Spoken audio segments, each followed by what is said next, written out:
Hello friends, we'll be discussing the concept of equilibrium of the firm under perfect competition here.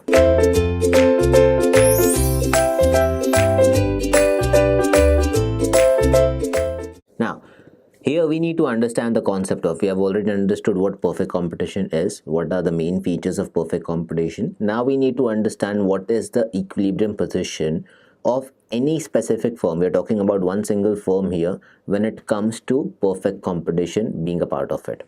Now, let us understand few more details on this. Earlier, we have discussed the various type of markets. We have also discussed the various objectives of the firm.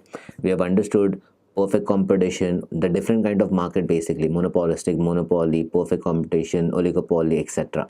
Now here we have understood the various forms of market, we have understood the various types of market, we have understood what perfect competition is, what are the main features of it.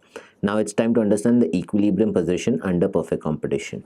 Hence, now we shall discuss the equilibrium of a firm under perfect competition, that what level of output an individual firm will decide to produce. Why are we deciding equilibrium producers or other producers equilibrium is to understand output. This word, how much output is required, how much needs to be produced. This is the main reason why we figure out producers equilibrium. Under perfect competition, the firms are unable to alter the price of the product by changing the quantity of its own output. My output is 10,000 units. Okay, this 10,000 units I prepare, it doesn't affect, or rather it cannot influence the price. I produced 10,000 units, I produced 1,000 units, or I produced 10 units. My output, or rather this output, cannot influence the price because you are dealing with perfect competition here. Now the next part refers to the prices of inputs are given, therefore cost conditions are also given. The prices of inputs, that means raw material, labor, etc., all these raw materials, or rather we can say all these factors of production, they're already mentioned to us. The price of all these raw material, labor, factors of production, inputs of production, everything is already mentioned to us. Hence, cost condition is also provided here. It can only decide to alter the quantity of its output without changing the price of the product. Hence, me as a producer, I can only say that I can produce first 1,000 units or 10,000 units or 1 lakh units. Now this depends on me as per my requirement. How much cost I can bear, how much output I can produce, only this thing can be controlled here. That is the number of output that is supposed to be given out here, that will be only influenced by me as a firm. Hence, a firm is said to be in equilibrium when its profit are maximum, which is in lieu depends on the cost and the revenue conditions of the firm.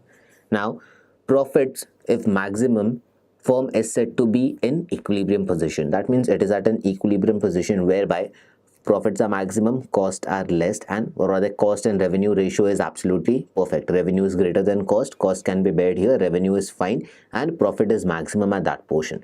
That is known as equilibrium position. The concept of cost and revenue vary in short run and long run. We have already learned that.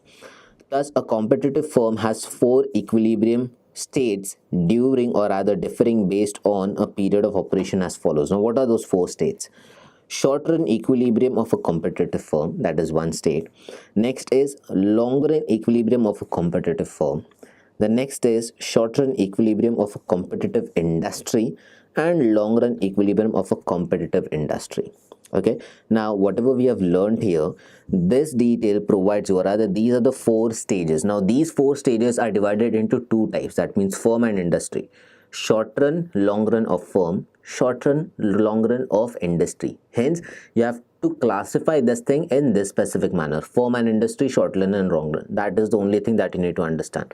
And all of this is under competitive firm. So competitive firm, competitive industry, this is all that you need to understand when it comes to the market analysis of perfect competition, or rather when you have to understand the equilibrium, that equilibrium has been achieved.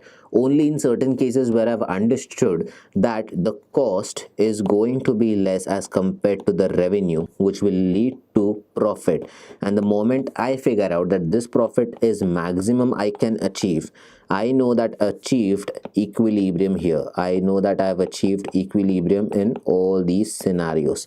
Hence, I can say that I've achieved equilibrium in perfect competition with this ratio itself, because no influence, or rather no influence can be done on price. That's the reason I cannot go with the producer's equilibrium concept here. I have to go with this concept itself. So this is all that we have to explain when it comes to equilibrium position, or rather equilibrium under perfect competition here. That's it for the video. Thank you.